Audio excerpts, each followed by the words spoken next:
There's also the sense out there that it's an impossibility to do it in this day and age. And then there's the sense of still being able to plan over the steering wheel for the future at the quarterback position and not antagonize your GOAT quarterback who's got a closing window of opportunity. And how do you handle that? How do you handle that? What if Brady wants to play till he's 47, 48? I think that's likely. Well, again, I guess you'll cross that bridge. Yeah. I don't know. But the best part about Kyle Trask being acquired, it's the second-round pick.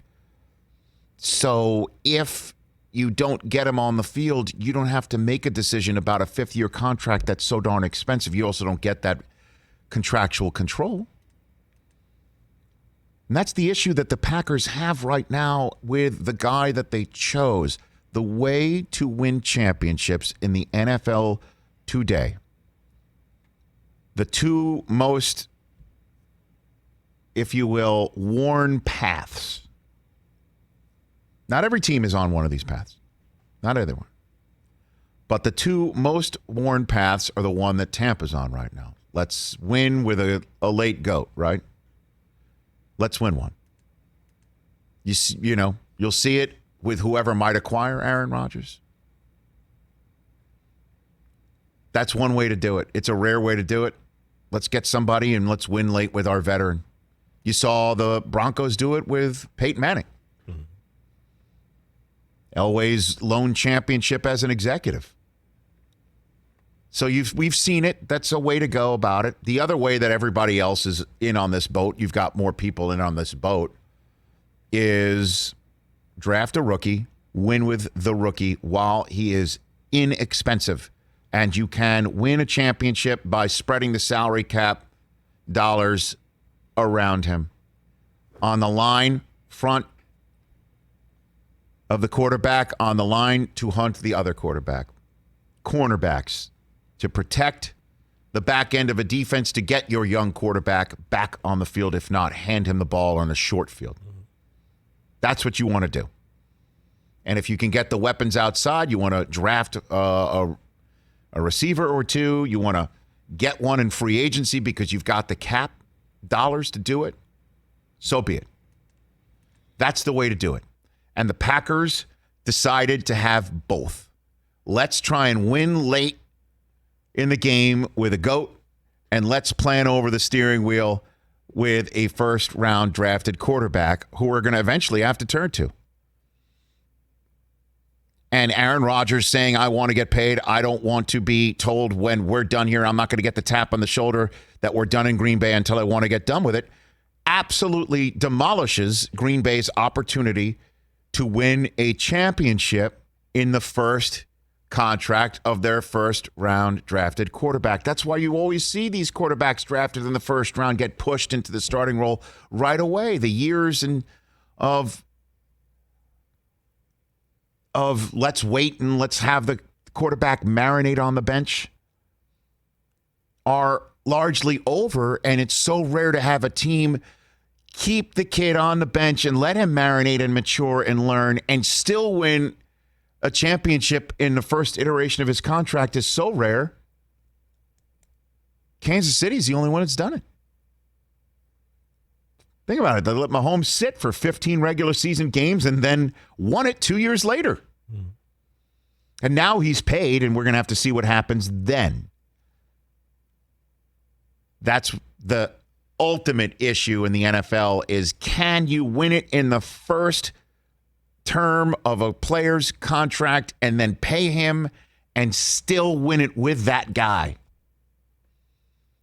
Kansas City had an opportunity to do it last year. We'll see what happens in the coming years with Mahomes. I proffer to say they'll be successful. But this is what Green Bay tried to do. They try to have their cake and eat it. They try to have their soup that eats like a meal. They try to do all of those things, and Aaron Rodgers is trying to return the soup like an old man at the deli. Takes the soup. The sea is angry, my friends, in Green Bay.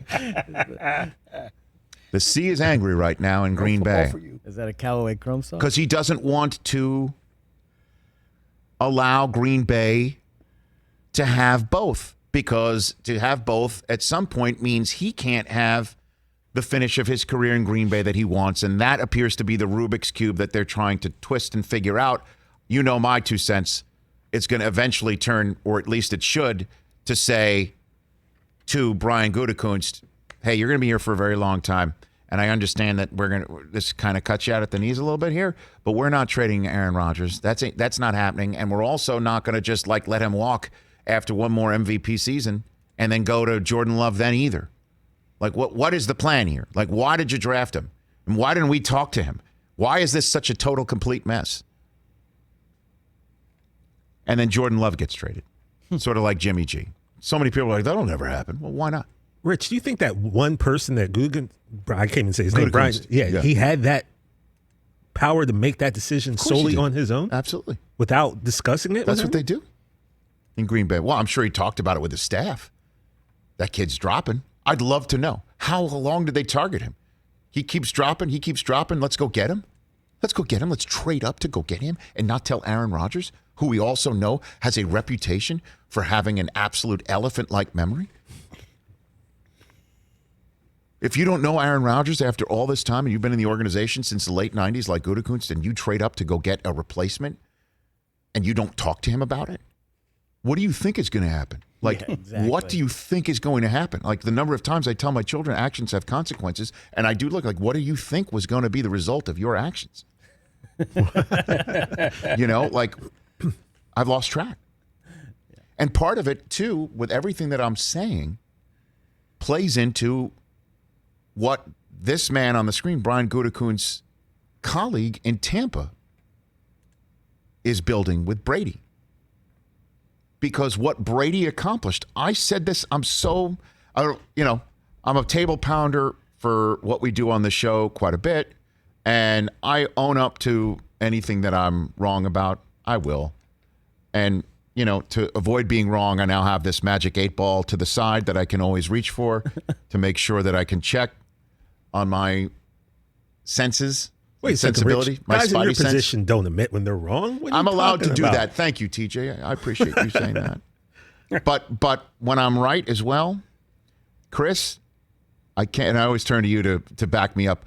What wasn't it literally 2-3 days after the Super Bowl saying the offseason is all going to be about the Brady effect? The other quarterbacks who are veterans in the league are going to look at what Tom has done in Tampa, has been allowed to do in Tampa, has been actually afforded in Tampa, the, if you will, driver's seat to have all decisions made to dress the window of his opportunity. It was pretty much the day after the parade, I think. You were all over that. This is the Tom Brady effect, and you saw what Russell Wilson had to say in the aftermath of the Super Bowl. Yeah. He sat there watching the game after winning the Walter Payton Man of the Year award. He's sitting there with his lovely wife in the commissioner's box, and you could see the wheels turning in his head. At least that's what I thought.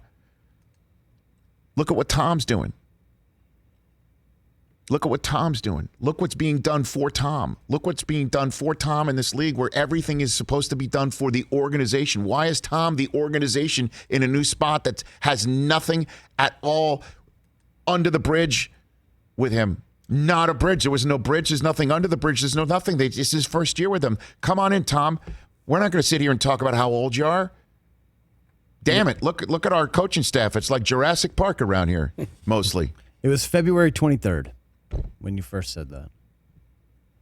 2 weeks after the Super Bowl that was already on the wall, written in Green Bay, and Aaron Rodgers is probably sitting there, and he was staring at this guy, comes into his house and does to him what he's done to everybody else in the AFC. Now he's come and he's wrecked the NFC buffet as well. He's turned the NFL into his personal Harrow Club. This guy is just a guy who's now also, wait to it, it's just that this is the first offseason in which it's going to happen too. What do you think's going to happen from here on out? I don't know why this is why this has become more prevalent now. Maybe it's because he went someplace else to do it. Yeah, and plus the number 7 is just so stupid. You know? It's the greatest come out role and you can have with a yo, right? Hey, you watched all the way to the end. Thanks for that. Watch more right here.